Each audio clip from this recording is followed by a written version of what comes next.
മറിച്ച് ഇത് നമുക്കുള്ളതാണ്. നാം ക്ലാസ്സിലൂടെ പഠിക്കുന്നതായ കാര്യങ്ങളെല്ലാം നാം ഖുർആനിലൂടെയും സുന്നത്തിലൂടെയുമാണ് പഠിക്കുന്നത്. ആ ഖുർആനിനെ നാം പഠിച്ചിട്ടില്ലെങ്കിൽ നമുക്ക് വേണ്ടി ഇറക്കിയ അള്ളാഹു നമുക്ക് വേണ്ടി ഇറക്കിയ ഖുർആനിനെ നാം പഠിക്കേണ്ടതുപോലെ പഠിക്കാൻ നമ്മിൽ ശ്രദ്ധ ഉണ്ടാകുന്നില്ലെങ്കിൽ പിന്നെ ആരിലാണ് ഉണ്ടാവുക? സുബ്ഹാനല്ലാഹ്, ഖുർആനിന്റെ അഹ്ലുകാരൻ നാമാണ്. അഹ്ലുൽ ഖുർആൻ അഹ്ലുല്ലാഹി വഖാസത്തുഹു ആക്കണമെന്ന് പ്രാർത്ഥിക്കാൻ കൽപ്പിക്കപ്പെട്ടിട്ടുണ്ട്. അള്ളാഹുവിന്റെ പ്രത്യേക അഹ്ല്, അള്ളാഹുവിന്റെ പ്രത്യേക അടുത്ത അടിമകൾ അവരായി മാറണം. അപ്പോൾ അതെപ്പോഴാണ്? ഖുർആനിന്റെ ആൾക്കാരായി മാറുമ്പോഴാണ്. അഥവാ ഖുർആൻ ഓതേണ്ടതുപോലെ ഓതുന്ന, പഠിക്കേണ്ടതുപോലെ പഠിക്കുന്ന, ഖുർആനിൽ ചെയ്യേണ്ട കാര്യങ്ങൾ അത് പഠിച്ച് അമൽ ചെയ്യുന്ന, ഖുർആനിൽ ചിന്തിക്കേണ്ട കാര്യങ്ങൾ ചിന്തിച്ച് അതിലൂടെ ഈമാനിന് പുഷ്ടി ഉണ്ടാക്കുന്ന അവരാണ് അഹ്ലുൽ ഖുർആൻ. അങ്ങനെയുള്ളവരാവണം. അതുകൊണ്ട് തന്നെ അറിയാവുന്നതുപോലെ അല്ലാഹു സുബ്ഹാനഹു വ തആല ഈ വിശുദ്ധ ഖുർആൻ അദീമിനെ ഇറക്കാൻ ആരംഭിച്ചപ്പോൾ ആദ്യം പറഞ്ഞ പദമാണ് എന്ത്? ഇപ്പോൾ നാം ഇവിടെ നടപ്പാക്കാൻ പോകുന്നതായ, ഉദ്ഘാടനം ചെയ്യാൻ പോകുന്നതായ ആ ബാധ്യത. അതെന്താണ്? ഇഖ്റ, പഠിക്കണം. ഇഖ്റ, ഓതണം. ഇഖ്റ, വായിക്കണം. 2 തവണയാണ്, ഒരേ ട്രിപ്പിൽ തന്നെ. ഇഖ്റ ബിസ്മി റബ്ബിക്കല്ലദീ ഖലഖ ഖലഖൽ ഇൻസാന മിൻ അലഖ ഇഖ്റ റബ്ബുക്കൽ അക്രം അല്ലദീ അല്ലമ ബിൽ ഖലം ഇഖ്റ റബ്ബുക്കൽ അക്രം. 2 തവണയാണ് ആ ആദ്യത്തെ ട്രിപ്പിൽ ഇറങ്ങിയതായ ആ വഹീയിലൂടെ റബ്ബുൽ ഇസ്സത്തി ജല്ല ജലാലുഹു ഇറക്കിയത്. അവിടെ ഞാനിവിടെ സാധാരണ ആയത്ത് ഓതാറുള്ളത് നിങ്ങൾക്ക് അറിയാവുന്നതുപോലെ തൗഹീദിന്റെ പ്രാധാന്യം പറയുമ്പോഴാണ്. കാരണം അള്ളാഹ് ഓതാൻ പറഞ്ഞത് എന്താണ് എന്നതാണ് ഇവിടെ മുഖ്യം. എന്താണ് ഓതാൻ പറഞ്ഞത്? അത് നമ്മുടെ വിഷയമല്ല ഇപ്പോൾ. എങ്കിലും പഠിച്ചിരിക്കണം. എന്താണ് അള്ളാഹ് ഓതാൻ പറഞ്ഞത്? എന്താണ്? ആദ്യമായിട്ട് റബ്ബിനെയാണ്. റബ്ബിനെ കുറിച്ച് പഠിക്കാൻ, റബ്ബിനെ കുറിച്ച് വായിക്കാൻ, റബ്ബിനെ കുറിച്ച് ചിന്തിക്കാൻ, റബ്ബിന്റെ കഴിവുകൾ മനസ്സിലാക്കാൻ, റബ്ബിലേക്ക് സമർപ്പിക്കേണ്ടതായ ആ ആരാധനകൾ മുഴുവൻ അവരിലല്ലാതെ പാടില്ല എന്ന തത്വം സ്ഥാപിക്കാൻ വേണ്ടി തൗഹീദിലേക്കാണ് റബ്ബുൽ ഇസ്സത്തി ജല്ല ജലാലുഹു ഇഖ്റയിലൂടെയും ക്ഷണിച്ചത് എന്ന വാർത്ത നാം ഇവിടെ പറയാറുണ്ട്. അപ്പോൾ ഞാൻ പറഞ്ഞു വരുന്നത്, അങ്ങനെ ഇഖ്റ കൊണ്ട് തുടങ്ങിയ 67 തവണയാണ് പെട്ടെന്നുള്ള നോട്ടത്തിൽ ഖുർആനിൽ തിലാവത്ത്, ഖിറാഅത്ത് പോലത്തതായ പദങ്ങൾ വിട്ട് കിടക്കുന്നതായിട്ട് കണ്ടത്. സുബ്ഹാനല്ലാഹ്, അത്ര തവണ റബ്ബ് ഉപയോഗിച്ചതായ പദങ്ങളാണ് നാം ഇപ്പോൾ ചർച്ച ചെയ്യുന്ന, അല്ലെങ്കിൽ നാം ഇപ്പോൾ ശ്രദ്ധ ചെലുത്തിയും കൊണ്ട് പഠിക്കണമെന്ന നിർബന്ധം പുലർത്തുന്നതായ ആ ഗ്രന്ഥം, നമുക്കിറങ്ങിയ ഗ്രന്ഥം ഖേദകരം എന്ന് പറയട്ടെ, പലരും 30-40 വയസ്സ് കഴിഞ്ഞിട്ടും പഠിച്ചിട്ടില്ല, ചാൻസ് കിട്ടിയിട്ടില്ല. പക്ഷേ സന്തോഷകരം, സൗദി അറേബ്യ പോലത്തതായ നാടുകളിലേക്ക് വിസ ലഭിക്കുമ്പോൾ പണ്ഡിതന്മാരുമായി സമീപിക്കുവാനും പഠിക്കുവാനുമുള്ള ചാൻസ് നാട്ടിൽ ലഭിക്കാത്ത രൂപത്തിൽ ഇവിടെ ലഭിക്കുന്നുണ്ട്. നാട്ടിൽ തിരക്കുകളും തുക്കുകളും കാൽക്കുലേറ്റർ അടിക്കലുകളും അപ്രകാരം തന്നെ കൺട്രോൾ ചെയ്യാൻ പറ്റാത്ത റിമോട്ട് കൺട്രോൾ ഉപയോഗിക്കലും ഒക്കെയാണ് അവിടെയുള്ള മുടക്കങ്ങൾ. ഇവിടെ അങ്ങനെയുള്ള മുടക്കങ്ങൾ ദൂരപ്പെട്ട് നിൽക്കാൻ പരിശ്രമിക്കുന്നവർക്ക് നല്ലൊരു ചാൻസ് ആണ് ലഭിച്ചിട്ടുള്ളത്. അത് ശരിക്കും ഉപയോഗപ്പെടുത്തണം എന്നതാണ് പറഞ്ഞു വന്നത്. സുബ്ഹാനല്ലാഹ്, നിങ്ങൾക്കറിയാമോ റസൂലുള്ളാഹി സ്വല്ലല്ലാഹു അലൈഹി വസല്ലം ഇവിടെ ജീവിച്ചിരുന്ന കാലഘട്ടങ്ങളിൽ ആ വിശുദ്ധ ഖുർആൻ അദീം ഓതാൻ വേണ്ടി റബ്ബ് ആദ്യം കൽപ്പിക്കപ്പെട്ടതായ കൽപ്പനയെ റസൂൽ മക്കയിൽ അത് ശരിക്കും പ്രായോഗികമാക്കി അവരുടെ നമസ്കാരത്തിൽ രാത്രി ഹയാത്താക്കും, പകലിൽ ജനങ്ങൾക്ക് ഓതി കൊടുക്കും. നമസ്കാരത്തിൽ ഹയാത്താക്കുന്നതായ സന്ദർഭത്തിൽ കേൾക്കാൻ വേണ്ടി വന്ന കഥകളൊക്കെ അബൂജഹലും അബൂ സുഫിയാനും കാഫിറായ വേളയിൽ കട്ട് കേൾക്കാൻ വേണ്ടി രാത്രികളിൽ വന്നിട്ട് റസൂലുള്ളാഹിന്റെ ബേക്കിൽ കൂടിയ വാർത്തകളൊക്കെ ഞാൻ ഇവിടെ പറയാറുണ്ട്. അത് ഇബ്നു ഹിഷാം റഹ്മത്തുള്ളാഹി അലൈഹിയും ഇബ്നു ഇസ്ഹാഖ് റഹ്മത്തുള്ളാഹി അലൈഹിയും അവരുടെ ഗ്രന്ഥങ്ങളിൽ പറഞ്ഞതായിട്ട് നമുക്കറിയാവുന്നതാണ്. അപ്പോൾ അറബികൾക്ക് കട്ട് കേൾക്കണമെന്ന് പൂതിയുള്ളതായ ഖുർആനിനെ ചാൻസ് കിട്ടിയിട്ട് പോലും ഓതാൻ കൂട്ടാക്കാതിരിക്കുവാനുള്ളതെന്ന് മുസ്ലിങ്ങളെ സംബന്ധിച്ചിടത്തോളം ഉചിതമല്ലല്ലോ. അതുകൊണ്ട് ഒരു പക്ഷേ മടിയാണ്.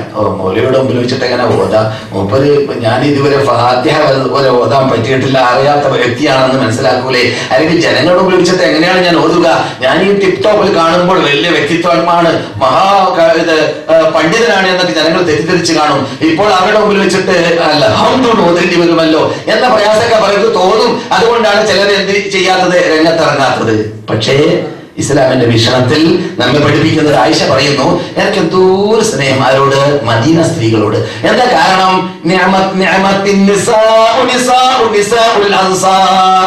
അല്ലെങ്കിൽ നിഅമൻ നിസാഉ നിസാഉൽ അൻസാർ ലം യംനഉഹുന്നൽ അഹയാ അൻ യതഫഖഹന ഫിദ്ദീൻ.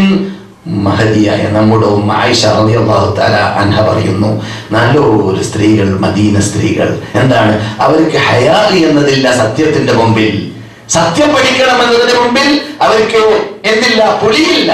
റസൂൽ വന്നിട്ട് ചോദിക്കും, ഈ രൂപത്തിലുള്ള ചോര ഞാൻ കണ്ടു, അല്ലെങ്കിൽ ഈ രൂപത്തിൽ ഞാൻ കണ്ടു, എന്ത് വേണം, കുളി വേണമോ, ഇല്ലേ? ഇതൊക്കെ കേൾക്കുമ്പോ ആയിഷക്ക് പ്രയാസം ഉണ്ടായിട്ട് ആയിഷ ചില സ്ഥലത്തുകൾ പിടിച്ച് വലിച്ചു എന്നാണ് ഞാൻ പറഞ്ഞുതരാം. അത് റസൂൽ ചോദിക്കേണ്ട ആവശ്യമില്ല എന്നൊക്കെ. എന്നാലും അവർക്ക് റസൂൽ എന്നിട്ട് തന്നെ കേൾക്കണം, ഇത് വിധിയാണ്, ഇത് നിയമമാണ്, ഇത് സ്വർഗം ലഭിക്കാനുള്ള റൂട്ടാണ്, അതുകൊണ്ട് പഠിക്കണം എന്ന് നിർബന്ധമാണ്. അതൊന്ന്. അപ്പോൾ നാം എന്ത് പഠിച്ചു? ഇവിടെ ഹയാ പാടുള്ളതല്ല. ഏത്? മതം പഠിക്കുന്ന കാര്യത്തിൽ. മതം പഠിക്കുമ്പോൾ ആദ്യമായിട്ട് പഠിക്കേണ്ടത് എന്താണ്? എല്ലാവർക്കും അറിയാം, ഫാത്തിഹയാണ്.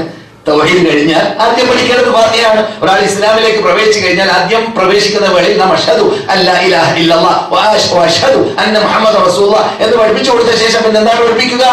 ബിസ്മില്ലാഹ്, അൽഹംദുലില്ലാഹ്, ഫാത്തിഹ. അല്ലേ? ഫാത്തിഹ. എത്രത്തോളം ഇമാം അബൂ ഹനീഫയുടെ മദ്ഹബിൽ അബൂ ഹനീഫ പറഞ്ഞതായിട്ട് നിങ്ങൾ കേട്ട് പരിചയമുള്ള കാര്യമാണ്. എന്ത്? ഒരു മുസ്ലിം പുതുമുസ്ലിമായി കഴിഞ്ഞാൽ, മുസ്ലിമായി കഴിഞ്ഞാൽ അദ്ദേഹത്തിന്റെ മാതൃഭാഷയിൽ ഖുർആൻ ഓതാം. ഏതുവരെ? ഫാത്തിഹ അദ്ദേഹം പഠിക്കുന്നത് വരെ. എന്നാൽ നിസ്കാരം സ്റ്റോപ്പാക്കാൻ പറ്റില്ല. പറഞ്ഞു കഴിഞ്ഞാൽ അന്ന് മുതൽ ആ നിമിഷം മുതൽ നിസ്കരിക്കൽ നിർബന്ധമായി മാറി. പഠിക്കുന്നത് വരെ നീട്ടിവെക്കാൻ പറ്റില്ല. മനസ്സിലായില്ലേ? അപ്പോൾ ഇപ്പോൾ സംഭവിക്കുന്നത് എന്താണ്? ഇത് ഒരു മുസ്ലിം പുതുമുസ്ലിം ആകുമ്പോഴുള്ള കാര്യം പറഞ്ഞത്. സംഭവിക്കുന്നത് എന്താണ്? 60 വയസ്സായി, 40 വയസ്സായി, 30 വയസ്സായി, ഇതുവരെ ഫാത്തിഹ ശരിക്ക് ക്ലിയർ ആയിട്ട് ഓതാൻ പഠിച്ചിട്ടില്ല. പറ്റുമോ? അള്ളാന്റെ മുമ്പിൽ എങ്ങനെ ചെല്ലും? അള്ളാഹ് ചോദിച്ചതിന് എന്ത് മറുപടി പറയും? ബാധ്യതയല്ലേ? നിർബന്ധ ബാധ്യതയല്ലേ? തീർച്ചയായിട്ടും. അതുകൊണ്ട് അത്തരം കാര്യങ്ങൾ വളരെ ശ്രദ്ധയിൽ ഉണ്ടാവണം. നബിയുനാ മുഹമ്മദ് റസൂലുള്ളാഹി സ്വല്ലല്ലാഹു അലൈഹി വസല്ലമയുടെ പരിസരത്തിൽ സഹാബാക്കൾ ജീവിച്ചിരുന്ന കാലഘട്ടങ്ങളിൽ ആ ഖുർആനിനെ അങ്ങനെ തന്നെ ബൈഹാർട്ടാക്കാനുള്ളതായ ആ രംഗപ്രവേശനം സുബ്ഹാനല്ലാഹ്, എത്രത്തോളം എഴുത്ത് തന്നെ വേണ്ടായിരുന്നു അവർക്ക്, എഴുതൽ തന്നെ ഉണ്ടായിരുന്നില്ല. എന്തുകൊണ്ട്? അത്രയും ക്ലിയറായ ഹൃദയം, ക്ലിയറായ സമീപനം, നബിയോട് അടുത്ത് ജീവിക്കുന്നവർ തെറ്റിപ്പോകാതെ അങ്ങനെ തന്നെ സംരക്ഷിക്കാൻ ശരിക്കും അമാനത്തോടു കൂടി സൂക്ഷിച്ചു വെക്കുന്നവർ. അതുകൊണ്ട് അള്ളാഹ് സെലക്ട് ചെയ്തവരായത് കൊണ്ട് തന്നെ അവരെ റിക്കാർഡാക്കാറുണ്ടായിരുന്നില്ല ആദ്യ കാലഘട്ടത്തിൽ. എന്നാലും അങ്ങനെയാണെങ്കിലും അല്പകാലഘട്ടം കഴിഞ്ഞപ്പോൾ ലോകം കണ്ടത് അത്ഭുതമാണ്. ഈ ഖുർആനിനെ കുറിച്ച് അതിന്റെ മൗഖുത്താവട്ടെ, ഖിറാഅത്താവട്ടെ, തജ്വീദാവട്ടെ, വഖഫാവട്ടെ, അല്ലെങ്കിൽ അതിന്റെ നിയമങ്ങളാവട്ടെ, എല്ലാം ക്രോഡീകരിക്കേണ്ട കാലഘട്ടം വന്നപ്പോൾ കൃത്യമായി ക്രോഡീകരിക്കപ്പെട്ടു. സൂറത്തിനെ കുറിച്ചാണെങ്കിൽ അങ്ങനെ, എണ്ണമാണെങ്കിൽ അങ്ങനെ, ആയത്തുകൾ എണ്ണമാണെങ്കിൽ അങ്ങനെ, മക്കിയായ ആയത്തുകൾ എത്രയാണെന്ന് അങ്ങനെ, മദീനീയത്തായ ആയത്തുകൾ എത്രയാണെന്നത് അങ്ങനെ, എന്തെല്ലാം ആ ഖുർആനെ കുറിച്ച് പഠിക്കേണ്ടതുണ്ടോ അത് മുഴുവനും 1 നൂറ്റാണ്ട് അവസാനിക്കുന്നതിന് മുമ്പ് തന്നെ അവിടെ റിക്കാർഡാക്കപ്പെട്ടു കഴിഞ്ഞു. എന്തുകൊണ്ട്? അത്രയും ക്ലിയർ ആയിട്ടാണ്, സൂക്ഷ്മതയോട് കൂടി അവർ വീക്ഷിച്ചത്. അതുകൊണ്ട് ആർക്കും ഒരു വള്ളിക്കോ പുള്ളിക്കോ ഇതിൽ ചേഞ്ച് വന്നിട്ടുണ്ട് എന്ന സാംശയം വേണ്ട. കാരണം ഇതിനെ ഇറക്കിയവൻ, ഇതിനെ സംരക്ഷിക്കുന്നവൻ നാം തന്നെയാണ് എന്ന് അല്ലാഹു ഏറ്റെടുത്തതുകൊണ്ട് അതിൽ സംശയിക്കാൻ പാടുള്ളതല്ല. പക്ഷേ പാടുള്ളതല്ല എന്ന് മാത്രമല്ല, നമുക്ക് ഓതുന്ന വേളയിൽ അത്ഭുതം തോന്നുന്നു. ഉസ്മാൻ ഇബ്നു അഫ്ഫാനിന്റെ ഫസ്റ്റ് കോപ്പി, ആ കോപ്പിയുടെ അതേ ലിപി, അതേ റസ്മ് നമ്മുടെ മുമ്പിൽ ഇന്നുമുണ്ട്. ഒറിജിനൽ, ഒരു ചേഞ്ചില്ലാതെ അങ്ങനെയൊക്കെ നമ്മുടെ മുമ്പിൽ ഇന്നുമുണ്ട്. അതാണ് അതിന്റെ പ്രത്യേകത. ഒറിജിനലിസ്റ്റുകാർ പോകുന്നത് പറഞ്ഞ് അഴിച്ചു വിടുന്നത് പോലെ അവിടെ കൃത്രിമം വന്നു, അവിടെ ഇന്ന് ആയത്ത് കട്ടായി, ഇന്ന് ആയത്ത് മറന്നുപോയി. ശരിയല്ല. നിങ്ങൾക്ക് നാം ഓതിച്ചതും നിങ്ങളത് മറക്കുകയുമില്ല. നിങ്ങളത് മറക്കൂല.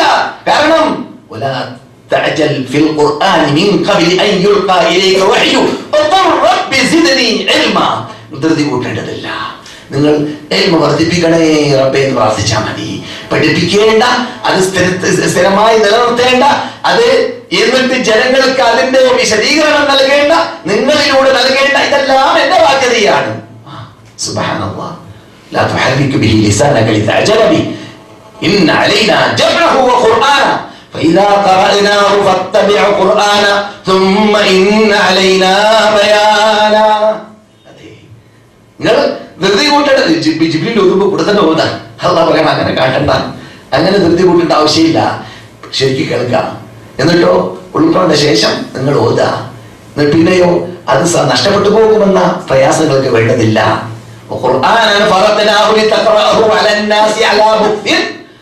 അല്പാൽപമായി 23 വർഷത്തിലൂടെ ആവശ്യാർത്ഥം നിങ്ങൾ ഇറക്കിത്തന്നതായ ഖുർആനാണ്. എന്തിനാണ്? ജനങ്ങൾക്ക് അവരുടെ പ്രശ്നപരിഹാരത്തിന് വേണ്ടി വരുമ്പോഴെല്ലാം അതിസാന്ദർഭികമായി യുക്തിയുക്തം ഓതിക്കൊടുക്കാൻ, പഠിപ്പിച്ചു കൊടുക്കാൻ വേണ്ടി. മുഅ്മിനീങ്ങളെ കുറിച്ചും അങ്ങനെ തന്നെയാണ്.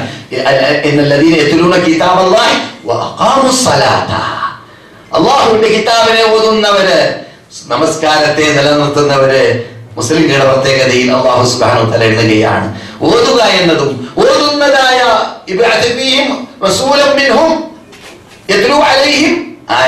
അങ്ങനല്ലേ, അവര് ഒരു ദൂതരെ നിർണയിക്കണം. പ്രാർത്ഥന പണ്ട് തന്നെ ഇബ്രാഹിമിലൂടെ എന്താണ്? ഈ നിന്റെ ആയാത്തുകളെ ഓതിക്കൊടുക്കുന്ന ആളായി മാറണം. അപ്പോൾ ഇതൊക്കെ കൽപ്പിക്കപ്പെടുന്നത് ഓതാനാണ്. അപ്പോൾ ഓതുക എന്നുള്ളത് പഴഞ്ചനാണ്, അതിന്റെ ഒന്നും ആവശ്യമില്ല എന്ന് പറഞ്ഞ് നടക്കുന്നത് ശരിയല്ല. ഖുർആൻ ഓതണം, ഓതിക്കൊണ്ടേയിരിക്കണം. നമ്മളോട് കൽപ്പിക്കപ്പെട്ടതാണ് ഓതാൻ. അത് പഠിക്കൽ നമ്മുടെ ബാധ്യതയാണ്. അത് നിർബന്ധമായി ഓതേണ്ടത് പഠിക്കൽ നിർബന്ധമാണ്. സുന്നത്തായി ഓതേണ്ടത് പഠിക്കൽ സുന്നത്തുമാണ്. നിർബന്ധമായി ഓതേണ്ടത് എന്താണ്? സൂറത്തുൽ ഫാത്തിഹ അല്ലേ? സൂറത്തുൽ ഫാത്തിഹ. അതുപോലെ അല്ലാഹുവിനെ കുറിച്ച് പഠിക്കേണ്ടതായ ഭാഗങ്ങളൊക്കെ ഒരു മനുഷ്യന് നമസ്കരിക്കുമ്പോൾ അതിന്റെ റസൂൽ പഠിപ്പിച്ച ശൈലിയിൽ സുന്നത്ത് നടപ്പാക്കിയുകൊണ്ട് അല്പ ചെറിയ സൂറത്തുകളോ വലിയ സൂറത്തുകളോ ആയിരുന്നാൽ വിരോധമില്ല. റസൂൽ പഠിപ്പിച്ച ശൈലിയിൽ നമസ്കാരത്തിന്റെ ആദ്യത്തെ 2 റക്അത്തിൽ ഫാത്തിഹ കഴിഞ്ഞാൽ ഓതണമെന്ന് കേൾപ്പിക്കപ്പെട്ടു. അതൊന്നും കൂട്ടാക്കാതെ, അതൊന്നും ശ്രദ്ധിക്കാതെ 100 പോക്ക് ബോംബെയിലേക്ക്, അല്ലെങ്കിൽ തിരുവനന്തപുരത്തിലേക്ക്, അല്ലെങ്കിൽ എവിടെയാണ് വിസയുള്ളത് അവിടേക്ക്, അല്ലെങ്കിൽ 100 ഫോണ്, ഇതിനൊക്കെ തയ്യാറുള്ള വ്യക്തികൾക്ക് എന്തടോ നിനക്ക് ഇന്നകൽക്കൗസറിന് കുറച്ച് പൊക്കമുള്ള, കുറച്ച് വലിപ്പമുള്ള സുഹൃത്ത് മനപ്പാടമാക്കിക്കൂടാ? ചിലക്കാരൊക്കെ രണ്ടാമത്തെ ഇമാമത്തിലേക്ക് ചേരേണ്ട ഗതികേടിലേക്ക് എത്തിക്കഴിഞ്ഞാൽ അത് ഗതികേടാണ്. യഥാർത്ഥത്തിൽ എത്തിക്കഴിഞ്ഞാൽ കേൾക്കാം. ഒരവസരത്തിൽ ഇങ്ങനെ ഞാൻ അടുത്ത് കേട്ടു, ഒരാള് നിസ്കാരം ആരംഭിച്ചു, വീട്ടിൽ വെച്ച് ഓതേണ്ട നമസ്കാരമാണ്. ഫജ്ർ നിസ്കാരം ഇമാം നിസ്കരിച്ചു കഴിഞ്ഞു. അപ്പൊ വേറെ ജമാഅത്ത് ആരംഭിച്ചു. അപ്പോൾ ഓതാൻ അറിയുന്നവരും കൂടെ ഇല്ലാത്തതുകൊണ്ട് കൂട്ടത്തിലൊരാളെ നിർത്തി. അദ്ദേഹം ആദ്യത്തെ റക്അത്തിൽ തന്നെ ഖുൽ അഊദു ബിറബ്ബിൻ നാസ് മലിക്കിൻ നാസ് ഫജ്റിലെ ഖുർആനൽ ഫജ്രി ഇന്ന ഖുർആനൽ ഫജ്രി കാന മശ്ഹൂദാ. റസൂലുള്ളാഹി സ്വല്ലല്ലാഹു അലൈഹി വസല്ലം അവസാനം നിസ്കരിച്ച നിസ്കാരം നമ്മുടെ ഓർമ്മയിൽ എങ്ങനെയാണുള്ളത്? ഓർമ്മയിൽ വരുന്നുണ്ടോ? ഒത്തൂർ അല്ലെ? ഏത് നിസ്കാരമാണോ ഓതിയത്? ഒൽ മുർസലാത്ത് അല്ലെ? ഒൽ മുർസലാത്ത് ഒത്തൂർ മക്കയിൽ ഒൽ മുർസലാത്ത് ഉർഫൻ എത്രയുണ്ട്? അതല്ലേ മുഖദ്ദിമീനോട് അല്ലെ? 10 തവണ നബി ജഹറായി നമസ്കരിച്ച നമസ്കാരത്തിൽ അവസാനമായി എന്റെ ഓർമ്മ ശരിയാണെങ്കിൽ മഗ്‌രിബിൽ ഓതിയതാണ്. കേട്ടില്ലേ? നമ്മുടെ നാട്ടിലേക്ക് ഒരു മുർസലാത്ത് മഗ്‌രിബിൽ ഓതിയാൽ ബാക്കിൽ നിന്നിട്ട് കൈ ഒഴിവാക്കി പോകും ജനങ്ങൾ. ഇതിന് പറ്റൂല. ഇപ്പോൾ കട തുറക്കാൻ ഇപ്പൊ ആരാ പോവാ? പിന്നെ അതിനെ റസൂല് കരുതിക്കൂട്ടി ഓതിയതുപോലെ എന്തുകൊണ്ട് 10 തവണയാണ് നമ്മൾ പറയുന്നത്? സൂറത്തിൽ അന്നത്തെ ദിവസത്തിൽ അതാ മഹാമാശവ ലോകത്തിൽ ഏറ്റവും വലിയ നാശമെന്ന നാശം മുഴുവനും കളവാക്കിയവർക്കാണ്. ആരാണ് കളവാക്കിയവര്? അവസാനം പറയുന്നു റബ്ബിന്റെ മുമ്പിൽ റുക്കോഴ് ചെയ്യണമെന്ന് അവരോട് കൽപ്പിക്കപ്പെട്ടാൽ അവർ റുക്കോഴ് ചെയ്യുന്നവരല്ല, നമസ്കരിക്കുന്നവരല്ല. അങ്ങനെയുള്ള വിഭാഗത്തിനാണ് നാശമൊക്കെ എന്ന സൂറത്താണ് കൂട്ടരെ എന്ന തത്വം ഉൾക്കൊള്ളുന്ന ആയത്ത് ഉൾക്കൊള്ളുന്ന സൂറത്താണ് കൂട്ടരെ റസൂല് അവസാനം ജഹറായി നമസ്കാരത്തിൽ വരെ ഓതിയത്. നമുക്ക് സ്വഭയസ്കാരത്തിന് വരെ ഓതേണ്ട ഗതികേടും അല്ലെങ്കിൽ അല്ലെങ്കിൽ കുലാന്തറോ അവിടുന്ന് വിടണം. ഞാൻ പറയാറുണ്ട്, രസമാണെങ്കിൽ യാഥാർത്ഥ്യം. എവിടെയെങ്കിലും 2ാം ജമാഅത്തിൽ നിൽക്കേണ്ട ഗതികേട് വന്നാൽ ബംഗാളിയെ കിട്ടും, എന്നാലും മലയാളിയെ കിട്ടൂല. ഇപ്പോഴത് കുറഞ്ഞു വന്നു നിങ്ങൾ പറയും, ഒരു പക്ഷേ ആയിട്ടില്ല, പോരാ. മലയാളം കെട്ടി കയറി നിൽക്കൂല. ബാക്കിലുള്ളവരൊക്കെ മലയാളികളാണെങ്കിലും കയറി നിൽക്കൂല. വലിയ പ്രയാസമാണ് ഇമാമത്ത് നിൽക്കുന്ന കാര്യത്തിൽ. കാരണം നിങ്ങൾക്ക് അറിയാമോ? കാരണം തജ്വീദ് ക്ലാസ്സിൽ, അല്ലെങ്കിൽ ഖുർആൻ മനപ്പാടപ്പെടുന്ന ക്ലാസ്സിൽ, അല്ലെങ്കിൽ ഖുർആൻ തെറ്റ് തീർത്ത് ഓതാൻ പഠിപ്പിക്കുന്ന ക്ലാസ്സിൽ പങ്കെടുക്കാനുള്ള മടി കൊണ്ടാണത്. ആ മടിയില്ലാതെ പങ്കെടുത്തവർക്കോ എവിടെയൊക്കെ ചാൻസ് കിട്ടാൻ തിരക്കേട്ടില്ലാന്ന് തോന്നലായിരിക്കും ഇമാമത്ത് നിൽക്കാൻ. മനസ്സിലായില്ലേ? പറഞ്ഞു വരുന്നത് നമുക്കറിയാം ഖുർആൻ, നാം ഓതേണ്ട ഖുർആൻ, നാം പഠിക്കേണ്ട ഖുർആൻ, നാം പഠിപ്പിക്കേണ്ട ഖുർആൻ. സുബ്ഹാനല്ലാഹ്, നമ്മുടെ നേതാക്കൾ നമുക്ക് അതിനെ കുറിച്ച് പഠിപ്പിച്ചിരുന്ന ശൈലിയൊക്കെ ഈ മദീനത്ത് നിന്ന് കേൾക്കുമ്പോൾ രോമാഞ്ചം ഉണ്ടാവില്ല കൂട്ടരെ. അത് കേൾക്കണം, ഇത് പഠിക്കണം, അതുകൊണ്ട് അമൽ ചെയ്യണം. ഉമ്മു സലമ പറയും റസൂലുള്ളാഹി ഫാത്തിഹ ഓതുന്നത് കേട്ട രംഗം നമ്മുടെ ഉമ്മ ഇന്നലെ രാത്രി ഞാൻ വിശദീകരിച്ച നമ്മുടെ മഹദി, നമ്മുടെ ഉമ്മ എന്ത് പറയുന്നു? റസൂലുള്ളാഹി ഫാത്തിഹ ഓതുന്നത് കേട്ട് അൽഹംദുലില്ലാഹി റബ്ബിൽ ആലമീൻ സ്റ്റോപ്പ്, അർറഹ്മാനിർ റഹീം സ്റ്റോപ്പ് എന്ന് പറഞ്ഞാൽ അൽഹംദുലില്ലാഹി റബ്ബിൽ ആലമീൻ അർറഹ്മാനിർ റഹീം മാലിക് യൗമിദ്ദീൻ ഇയ്യാക നഅ്ബുദു. ഈ ഹൈവേയിൽ കൂടി പോകുന്ന വണ്ടി പോകുന്ന രൂപത്തിലല്ല. Stop stop stop. വഖഫ് ചെയ്തിട്ട് അവിടെ വഖഫ് ചെയ്യുക എന്ന ആ തജ്വീദിന്റെ നിയമം ഉമ്മു സലമ നേരിട്ട് റസൂലിന്റെ കേട്ട വാർത്ത എന്റെ ഓർമ്മ ശരിയാണെങ്കിൽ മുസ്ലിം റിപ്പോർട്ട് ചെയ്യുന്ന ഹദീസിലായിരിക്കാം, സഹിയായിട്ട് വന്നതാണെന്ന് അർത്ഥം. പുത്തനൊന്നുമല്ല നമ്മുടെ സബ്ജക്ട്, ആരെങ്കിലും ഒരു പ്രഭാതത്തിൽ ഉണ്ടാക്കിയ ഒരു ഇൽമൊന്നുമല്ല.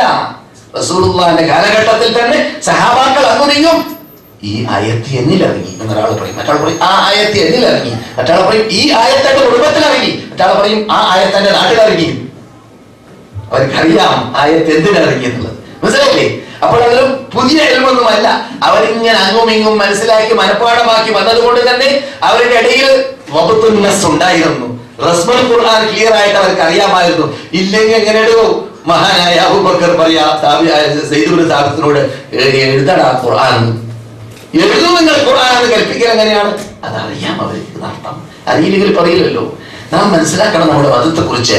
എങ്കിലും പ്രഭാതത്തിൽ ഒറ്റടി കണ്ട് യുദ്ധങ്ങൾ ഉണ്ടായതും ഒറ്റടിക്കങ്ങട്ട് ഇങ്ങനെ മദീനയിൽ ഇസ്ലാമിക ഭരണകൂടം ഉണ്ടായതൊന്നുമല്ല, മഹാപ്രയത്നത്തിന്റെ പിന്നിൽ സംഭവിച്ചാണ്. റസൂലും സഹാബത്തും ഹിജ്റ നാട്ടിൽ മക്കയിൽ നിന്നിട്ട് ഇവിടെ വന്നു. 2 വർഷം കഴിയുമ്പോൾ യുദ്ധം ചെയ്യാനുള്ള ഓർഡർ വന്ന വാർത്തകൾക്ക് അറിയാം. അതുപോലെ തന്നെയാണ് ഖുർആന്റെ സ്ഥിതിയും.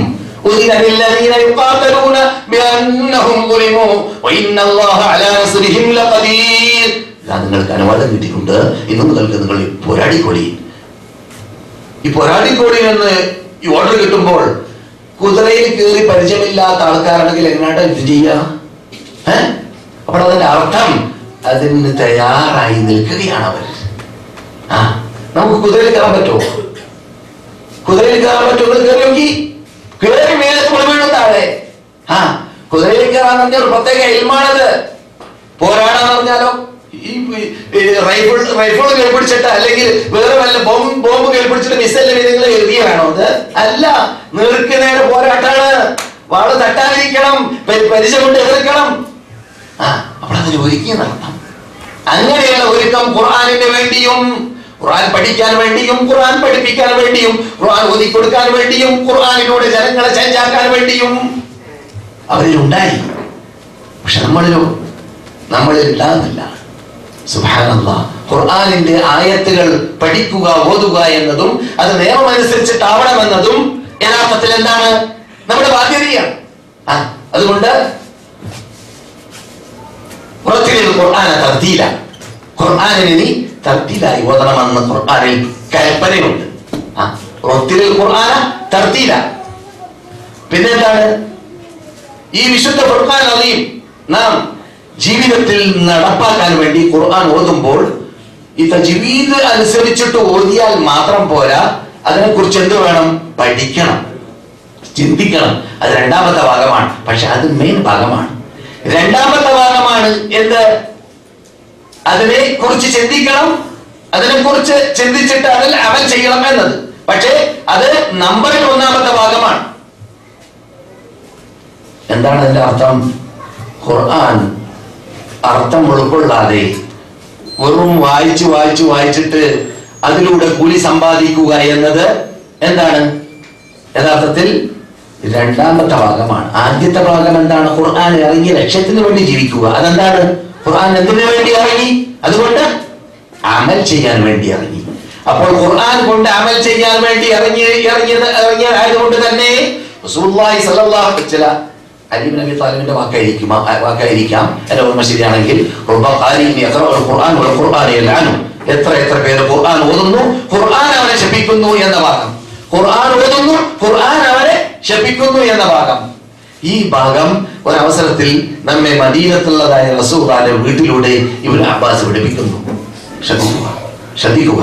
ഇബ്നു അബ്ബാസ് റളിയല്ലാഹു തആല അൻഹു റസൂലുള്ളാഹി വഫാത്താകുന്ന വേളയിൽ അല്പമാസങ്ങൾക്ക് മുമ്പാണ് അദ്ദേഹം പ്രായം തികഞ്ഞത്. അദ്ദേഹത്തിന് റസൂൽ വഫാത്താകുന്നതിന് മുമ്പ് ഹജ്ജത്തുൽ വദാഇൽ 3 മാസം മുമ്പ് അല്ലെ 2.5 മാസം മുമ്പ് അന്നാണ് മൂപ്പർക്ക് ബുലൂഗാവുന്നത്. അതുവരെ കുട്ടിപ്രായമാണ്. നോക്കൂ, പക്ഷേ ഇന്ന് ലോകം അദ്ദേഹത്തിന്റെ ഇൽമു കൊണ്ട് ആസ്വദിക്കുന്ന ലോക മുസ്ലിങ്ങൾ റസൂലിൽ നിന്ന് നേരിട്ട് കേട്ടതായ അങ്ങനെ വളർത്തിയത് കൊണ്ട് തന്നെ ആ കുട്ടിക്ക് കുട്ടിപ്രായത്തിൽ നിർബന്ധം എന്ത്, റസൂലുള്ളാഹിന്റെ വീട്ടിലൊന്ന് കിടന്നുറങ്ങണം. നോക്കൂ, ചെറുപ്പത്തിൽ തന്നെ റസൂലുള്ളാഹിന്റെ വീട്ടിൽ പോയിട്ടൊന്ന് കിടന്നുറങ്ങണമെന്ന് നിർബന്ധം. അത് എല്ലായ്പ്പോഴും പറ്റൂലല്ലോ. റസൂലുള്ളാഹിന്റെ ഭാര്യ മൂപ്പരുമായിട്ട് ബന്ധമുള്ള പെണ്ണായ ആ ഭാര്യയുടെ ഓഹരിയിലായിരിക്കണം. അതുകൊണ്ട് എന്തു ചെയ്തു, ഞാൻ റസൂലുള്ളാഹി സ്വല്ലല്ലാഹു അലൈഹി വസല്ലമിന്റെ അടുക്കൽ ബിത്തു രാപാർത്തു എന്റെ ഖാലത്തി മൈമൂന, എന്റെ എളാമ മൈമൂനന്റെ അടുക്കൽ. മൈമൂന ആരാണ്? നമ്മുടെ ഉമ്മ അഥവാ റസൂലുള്ളാഹി സ്വല്ലല്ലാഹു അലൈഹി വസല്ലമിന്റെ ഭാര്യ. ഈ മൈമൂനന്റെ വീട്ടിൽ വെച്ചിട്ട് വീട്ടിൽ റസൂലുള്ളാഹിന്റെ ഓഹരിയായ സമയത്ത് ഞാൻ എന്ത് ചെയ്തു, അവിടെ രാപ്പാർക്കാൻ തീരുമാനിച്ചു. കുട്ടി എന്നിട്ടോ സംഭവം മുസ്ലിമിലാണ്, മുസ്ലിം റിപ്പോർട്ട് ചെയ്യുന്ന ഹദീസാണ്. വിശദീകരണങ്ങൾ പല റിപ്പോർട്ടുകളിലൂടെ ഇബ്നു കസീർ അങ്ങും ഇങ്ങുമായിട്ട് ഒരുമിച്ച് കൂട്ടി അയാളുടെ 5 വാള്യത്തോളമുള്ളതായ ഇബ്നു കസീറിന്റെ തഫ്സീറിൽ വിശദീകരിക്കുന്നതായിട്ട് കാണാം. അതുപോലെ മറ്റു മുഫസ്സിറുകളും.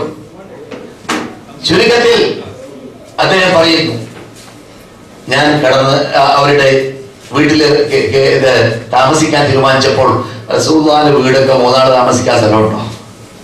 5 മുഴം അകലവും 6 മുഴം അല്ലെങ്കിൽ 6 മുഴം നീളവും 5 മുഴം അകലവുമാണ്. ഒരു കട്ടിൽ വെക്കാനുള്ള സ്ഥലം മാത്രം. അതുകൊണ്ട് റസൂലുള്ളാഹിന്റെ വിസാദയിൽ അവർ 2 പേരും എന്റെ എളാമ മൈമൂനയും റസൂലും കിടന്നപ്പോൾ എനിക്ക് താഴെ വിസാദയുടെ അറുതിൽ അകലെ കിടക്കാൻ ഒരു ചാൻസ് കിട്ടിയത്. അവിടെ ഞാൻ കിടന്നു കൊടുത്തു. എന്നിട്ടോ നമുക്ക് തോന്നുന്നത് കുട്ടിപ്രായല്ലേ, 12-13 വയസ്സൊക്കെ അല്ലേ, ഉറങ്ങിയില്ല. പഠിക്കുകയാണ്, നമുക്ക് വേണ്ടി പഠിക്കുകയാണ്. നമ്മുടെ നേതാവായ ഇബ്നു അബ്ബാസ് അർദ്ധരാത്രി വരേക്കും റസൂലുള്ളാഹി ഉറങ്ങി. അർദ്ധരാത്രി വരേക്കും ഉറങ്ങിയ ശേഷം റസൂലുള്ളാഹി ഉണർന്നു. വെള്ളം കൊണ്ടുകൊടുക്കാൻ മൂപ്പരും. എന്നിട്ടോ റസൂലുള്ളാഹി സ്വല്ലല്ലാഹു അലൈഹി വസല്ലം ഉണർന്ന ഉടനെ തന്നെ അവരുടെ ശർഫാക്കപ്പെട്ട കൈ കൊണ്ട് കണ്ണിങ്ങനെ എന്ത് ചെയ്തു, മസ്ഹ് ചെയ്തു. ഉറക്കൊക്കെ മാറ്റാൻ വേണ്ടി തടകിയതിന്റെ ശേഷം വെള്ളം കൊണ്ടുവരപ്പെട്ടു. എന്നിട്ട് പറയുന്നു നന്നായി ഒതു പിടിച്ചു. നോക്കൂ, 13-12 വയസ്സുള്ള കുട്ടിക്ക് ആ ഒതു നന്നായതാണെന്ന് പഠിക്കാൻ പറ്റിയിട്ടുണ്ട്, അറിഞ്ഞിട്ടുണ്ട്. നമുക്ക് പഠിപ്പിച്ചതാണ്. നന്നായി ഒതു പിടിച്ചു. ഒതു പല സൈസിലുണ്ട്, നിങ്ങൾക്കറിയാം. ഒതു റസൂൽ തന്നെ പഠിപ്പിച്ച സൈസിൽ ഒരു പ്രാവശ്യം തടകേണ്ടതുണ്ട്, ഒരു പ്രാവശ്യം കഴുകേണ്ടതുണ്ട്. വെള്ളത്തിന്റെ തോതനുസരിച്ചിട്ട് വെള്ളം കുറവാണെങ്കിൽ ഒരു പ്രാവശ്യം കഴുകിയാൽ മതി. മനസ്സിലായില്ലേ? അല്പം കൂടുതലുണ്ടെങ്കിൽ 2 പ്രാവശ്യം കഴുകുക, കൂടുതലുണ്ടെങ്കിൽ 3 പ്രാവശ്യം കഴുകുക. അപ്പോൾ അങ്ങനെയല്ല, റസൂൽ പരിപൂർണമായ നല്ല ഒതു പിടിച്ചിട്ടോ റസൂലുള്ളാഹി സ്വല്ലല്ലാഹു അലൈഹി വസല്ലം നമസ്കരിക്കാൻ ആരംഭിച്ചു. ഞാൻ ബേക്കിൽ കൂടിയപ്പോൾ എന്റെ കാത് പിടിച്ച് ഇങ്ങനെ ഉരുട്ടി. എന്നിട്ട് എന്നെ പിടിച്ച് വലിച്ചിട്ട് മറ്റേ ഭാഗത്തിലേക്കാക്കി മാറ്റി. നമസ്കാരം തുടർന്നു. റസൂലുള്ളാഹി സ്വല്ലല്ലാഹു അലൈഹി വസല്ലം ഈ 2 റക്അത്തായിട്ട് 11 റക്അത്ത് നിസ്കാരം നമസ്കരിച്ചു. എന്നിട്ട് റസൂലുള്ളാഹി നമസ്കരിച്ചു എന്ന് പറയുന്നതിന് മുമ്പ് പറഞ്ഞ വാർത്ത അതാണ് നമുക്ക് പാഠം. അതെന്തായിരുന്നു? നമസ്കാരത്തിൽ പ്രവേശിക്കുന്നതിന് മുമ്പും ഉദു എടുക്കുന്നതിന് മുമ്പുമായിട്ട് കണ്ണു തടകിയ ശേഷം റസൂലുള്ളാഹി ആകാശത്തിലേക്ക് നോക്കിക്കൊണ്ട് ഇന്ന ഫീ ഖൽഖിസ് സമാവാതി വൽ അർദി വഖ്തിലാഫിൽ ലൈലി വൻ നഹാരി ലആയാതിൻ ലിഉലിൽ അൽബാബ് الذين يذكرون الله قياما وقعودا وعلى جنوبهم ويتفكرون في خلق السماوات والأرض റബ്ബനാ മാ ഖലഖത ഹാദാ ബാതില സുബ്ഹാനക ഫഖിനാ അദാബന്നാർ. 10 ആയത്തുകൾ റസൂൽ ആകാശം നോക്കിയിട്ട് ഓതുകയുണ്ടായി. റസൂലുള്ളാഹി സ്വല്ലല്ലാഹു അലൈഹി വസല്ലം പറഞ്ഞു, വൈലുൽ ലിമൻ ഖറഅഹാ വലം യതഫക്കർ ഫീഹാ. ഈ ആയത്തുകൾ ഓതിയവന്റെ നാശം.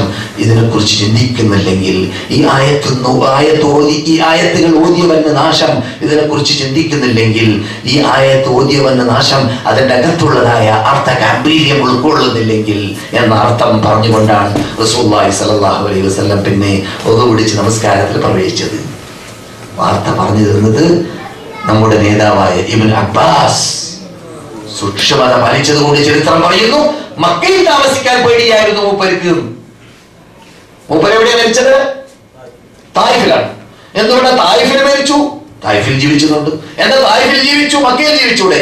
മൂപ്പർക്ക് പേടിയാണ്. മക്കയിൽ ലക്ഷത്തിൽ പരം കൂലി കിട്ടുമെങ്കിലും തെറ്റ് വന്നു പോയാൽ 10 മടങ്ങ് ശിക്ഷ കിട്ടുമെന്ന് പേടിച്ചിട്ട് മക്കയിൽ താമസിക്കാൻ ഹബറുൽ ഉമ്മ അല്ലെങ്കിൽ ഹിബറുൽ ഉമ്മ, ബഹറുൽ ഉമ്മ, ഉമ്മയുടെ വശിയും ഉമ്മയുടെ ഈ സമൂഹത്തിന്റെ ഈ ഉമ്മത്ത് മുഹമ്മദിന്റെ സമുദ്രമാണെന്ന് പേര് വെക്കപ്പെട്ട നമ്മുടെ നേതാവിന് മക്കയിൽ താമസിക്കാൻ പേടിയാണ്.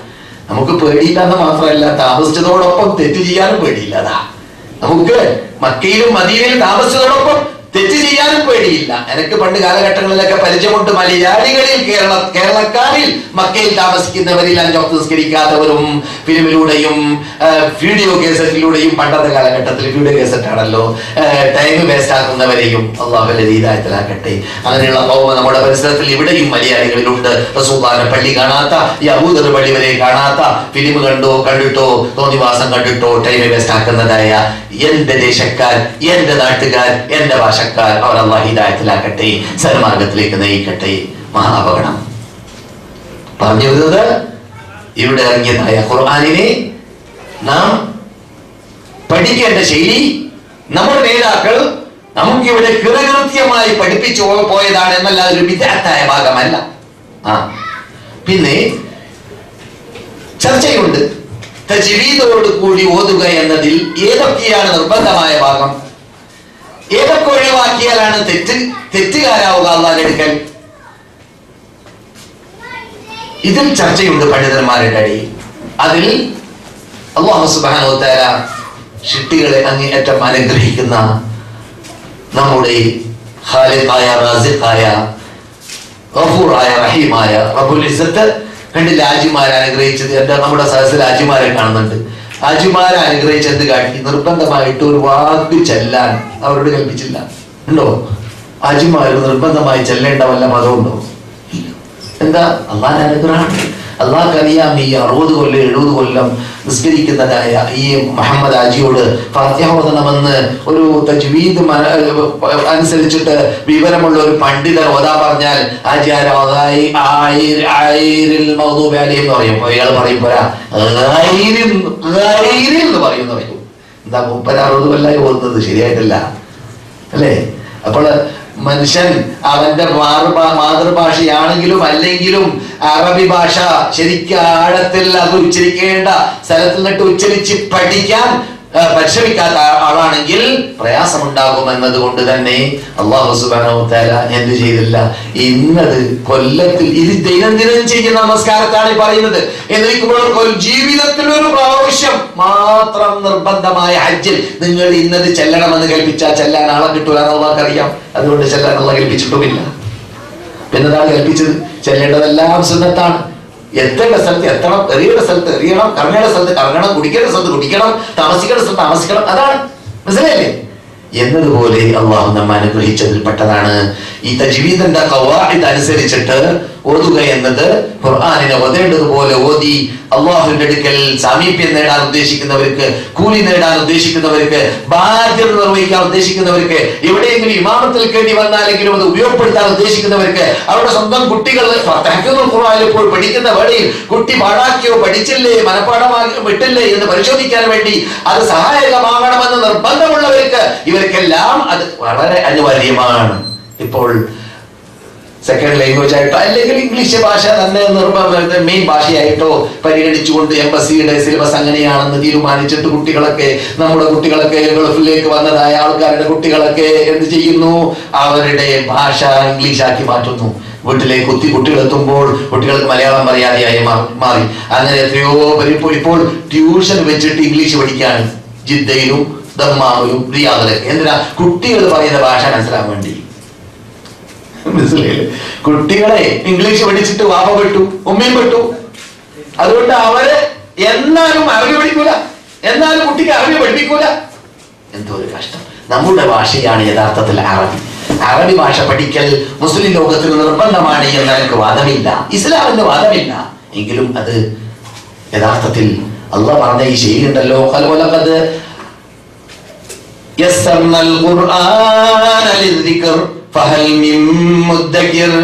ഈ ഖുർആനിനെ നാം ലളിത ശൈലിയിലാണ് കൂട്ടരെ ഇറക്കിയത്.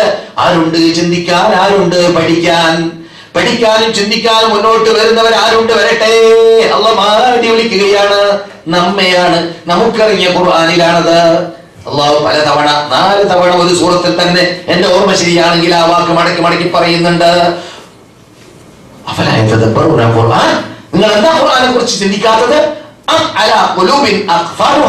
അവരുടെ ഹൃദയത്തിൽ ഖുലൂബിനല്ലേ പൂട്ടുപൂട്ടി പോയിട്ടുണ്ടോ? പൂട്ടുപൂട്ടി പോയിട്ടുണ്ട്. എന്താ ചിന്തിക്കാത്ത ഖുർആനെ കുറിച്ച്? അപ്പോൾ ചിന്തിക്കുക, പഠിക്കുക എന്നത് മുഖ്യമായ ഭാഗമാണ്. എങ്കിലും ഓതുക എന്നത് ഓതേണ്ടതുപോലെ ഓതാൻ അറബി ഭാഷയിലൂടെ പഠിക്കുമ്പോൾ ഉണ്ടാകുന്ന എഫക്റ്റ്, ഉണ്ടാകുന്ന ആ ചേഞ്ച് പിത്താള് പറഞ്ഞിട്ടുണ്ട് പോലോ. നമ്മുടെ നാട്ടിൽ ആദ്യമായിട്ട് ഖുർആന്റെ പരിഭാഷ എഴുതിയതായ ആൾക്കാരിൽ ഇംഗ്ലീഷിലേക്ക് വിവർത്തനം ചെയ്തായ ആൾക്കാരിൽപ്പെട്ട എന്ന് പറയുന്ന അബുൽ കലാം ആസാദ് എഴുതിയിട്ടുണ്ട് പോലും. എന്റെ അറിവിലില്ല, ഞാൻ വായിച്ചിട്ടില്ല അദ്ദേഹത്തിന്റെ പരിഭാഷ. വിക്താറിനെ കുറിച്ച് അറിയാൻ സാധിച്ച അങ്ങനെ പറഞ്ഞിട്ടുണ്ട് എന്ന്.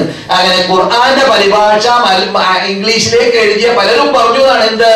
ഖുർആനിന്റെ യഥാർത്ഥ അർത്ഥം, അതിന്റെ ആ സത്ത ഇംഗ്ലീഷ് ഭാഷയുടെ കഴിവുകേട് കാരണത്താലും ഖുർആനിന്റെ ഭാഷയുടെ ആ മഹാ കഴിവ് കാരണത്താലും പുറത്തിറക്കാൻ സാധിക്കുന്നില്ല. 70% വരേക്കും ഇറക്കാൻ പറ്റുന്നില്ല. ഒരു 30% വരേക്കാണ് പുറത്തിറങ്ങിയത് പരിഭാഷയിലൂടെ എന്ന്. അങ്ങനെയുള്ള ഖുർആനിനെ നേരം ഓറിയന്റലിസ്റ്റുകാർ പഠിച്ചു. എനിക്ക് തന്നെ പരിചയമുണ്ട് ഓറിയന്റലിസ്റ്റുകാരെ. ഓറിയന്റലിസ്റ്റുകാർ എന്ന് പറഞ്ഞാൽ ക്രിസ്ത്യാനികളോ ജൂതന്മാരോ. എന്താണ് അവരിലുള്ള പണ്ഡിതന്മാരുടെ ലക്ഷ്യം തന്നെ എന്താണ്? യഥാർത്ഥത്തിൽ എന്ത് വേണം? അവര് നമ്മുടെ മതത്തെ പഠിക്കണം, എന്നിട്ട് മതത്തെ തകർത്തണം. ആ ലക്ഷ്യം വെച്ചുകൊണ്ട് ഖുർആൻ മനഃപാഠമാക്കിയവർ, അല്ലെങ്കിൽ ഖുർആൻ ഓതിയവർ, ഖുർആൻ തെറ്റ് തീർത്ത് ഓതാൻ വേണ്ടി പഠിച്ചവർ ജൂതന്മാരിൽ, ക്രിസ്ത്യാനികളിൽ. എന്നിട്ട് മുസ്ലിങ്ങളിൽ ഉണ്ടാവണ്ടായിരുന്നോ? മുസ്ലിങ്ങൾ അവരുടെ ഭാഷയാവുന്ന അറബി പഠിക്കണ്ടായിരുന്നോ? സുബ്ഹാനല്ലാഹ്, അവിടുന്നൊക്കെ വിടണമെന്ന. അതുകൊണ്ട് ഇവിടെ തലക്കെട്ടിൽ പറഞ്ഞതായ വിഷയമാകുന്ന എന്താണ് നിങ്ങളുടെ അറബി ഭാഷയും തജ്വീദ് പഠനവും, അല്ലെ? അറബി ഭാഷയും തജ്വീദ് പഠനവും. അപ്പോൾ അറബി ഭാഷ ഒരു പ്രാഥമിക വിദ്യാഭ്യാസത്തിലൂടെയാണെങ്കിലും ചെറിയ രൂപത്തിൽ പഠിക്കുക. ഒരാൾ ചീത്ത പറഞ്ഞാൽ ചീത്ത പറഞ്ഞു എന്ന് മനസ്സിലാക്കാൻ പറ്റുന്ന രൂപത്തിലെങ്കിലും ആകുക. മനസ്സിലായില്ലേ? മൻ തഅല്ലമ ലഗത ഖൗമിൻ അമിന മക്റഹു എന്നാണ് ഇവിടുത്തെ അറബി പഴമൊഴി. മൻ തഅല്ലമ ലഗത ഖൗമിൻ അമിന മക്റഹു എന്ന് പറഞ്ഞാലോ, ഒരു സമൂഹത്തിന്റെ ഭാഷ നാം പഠിച്ചു കഴിഞ്ഞാൽ അവരുടെ വഞ്ചനയിൽ നിന്ന് രക്ഷപ്പെടാം, അവരുടെ വഞ്ചനയിൽ നിന്ന് രക്ഷപ്പെടാം. അതുകൊണ്ട് അറബി ഭാഷ പഠിക്കുക എന്നത് നാം ആണ് ചെയ്യേണ്ടത്. നമ്മുടെ മതമാണിത്, നമ്മുടെ മതത്തിന്റെ മൂലാധാരമാണ് ഖുർആനും സുന്നത്തും. അതെല്ലാം അറബി ഭാഷയിലാണ്. അതുകൊണ്ട് അറബി ഭാഷ കഴിവിന്റെ പരമാവധി പഠിക്കാൻ വേണ്ടി പരിശ്രമിക്കലും തജ്വീദ് പഠിക്കാൻ വേണ്ടി പരിശ്രമിക്കുമ്പോൾ തന്നെ അനിവാര്യമായ ഭാഗമാണ്. അപ്പോൾ അല്ലാഹു പറഞ്ഞതായ എന്തേ വരാത്തത്, എന്തേ ചിന്തിക്കാത്തത്, എന്തുകൊണ്ട് നിങ്ങൾ ചിന്തിക്കുന്നില്ല എന്നൊക്കെ ചോദിച്ച് ചോദ്യത്തിന് മറുപടി പറഞ്ഞവരായി നാം മാറുന്നതാണ് നിർബന്ധമായി പഠിക്കേണ്ട ഭാഗം. ശരി, അതേതാണ്? അത് നമുക്കറിയാവുന്നതുപോലെ സൂറത്തുൽ ഫാത്തിഹയും നമസ്കാരത്തിൽ നാം ഉപയോഗിക്കുന്നതായ സൂക്തങ്ങളും സൂറത്തുകളൊക്കെ നിർബന്ധമായി പഠിക്കാൻ വേണ്ടി ഓരോരുത്തരും അർത്ഥം തെറ്റു തീർത്ത് പരിശ്രമിക്കേണ്ടതാണ്. ഉച്ചരിക്കേണ്ടതായ ഉച്ചാരണ സ്ഥലത്തിൽ മഖാരിജുൽ ഹുറൂഫുകൾ അതാത് സ്ഥലത്തിലിട്ട് ഉച്ചരിക്കാൻ പഠിക്കുക എന്നത് നിർബന്ധ ബാധ്യതയാണ്. അത് നിർബന്ധ ബാധ്യതയാണ്. നിങ്ങൾ യാസർ മൗലവിയിൽ നിന്നിട്ട് ക്ലാസ്സുകളിലൂടെ കേൾക്കാൻ പോകുന്നത് പോലെ, പഠന ക്ലാസ്സുകളിലൂടെ ഉച്ചാരണ ശൈലിയൊക്കെ പഠിക്കാൻ പോകുന്നത് പോലെ, അത് എങ്ങനെയാണെങ്കിലും ഞാൻ നേരത്തെ പറഞ്ഞതുപോലെ ഇരുമ്പിനെ, ഇന്നലെ പറഞ്ഞതാണ്, ഇരുമ്പിനെ കൊല്ലനത് ചെയ്യുന്നു, തീരിട്ടിട്ട് വളക്കുന്നു. പിന്നെ നാവ് വളയാത്തത്. നാവ് വളയും, പരിശ്രമിച്ചാൽ വളയും. എത്രയോ പേര് വളഞ്ഞതായിട്ട് നാം കണ്ടു. എത്രയോ പേര് വളഞ്ഞതായ അനുഭവങ്ങൾ നമ്മുടെ മുമ്പിലുണ്ട്. പരിശ്രമിക്കണം, പരിശ്രമമുണ്ട്. അള്ളാഹു നമ്മളോട് കൽപ്പിച്ച ബാധ്യത ഇത് നമ്മുടെ നന്മക്ക് വേണ്ടിയാണ്. നമുക്കറിഞ്ഞ ഖുർആൻ നാം ഓതുമ്പോൾ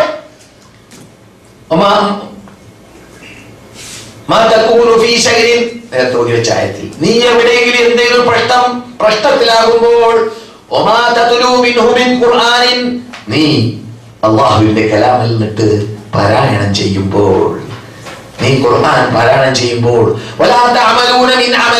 ചെറുതോ വലുതോ ആയ ഏത് പ്രവർത്തനങ്ങൾ നിങ്ങൾ ഭൂമിയിൽ വെച്ചിട്ട് ചെയ്യുമ്പോൾ, അമലിൻ എന്ന് പറഞ്ഞാൽ നെക്കിറയാണ്, ഏത് അമലും അതിൽപ്പെട്ടു.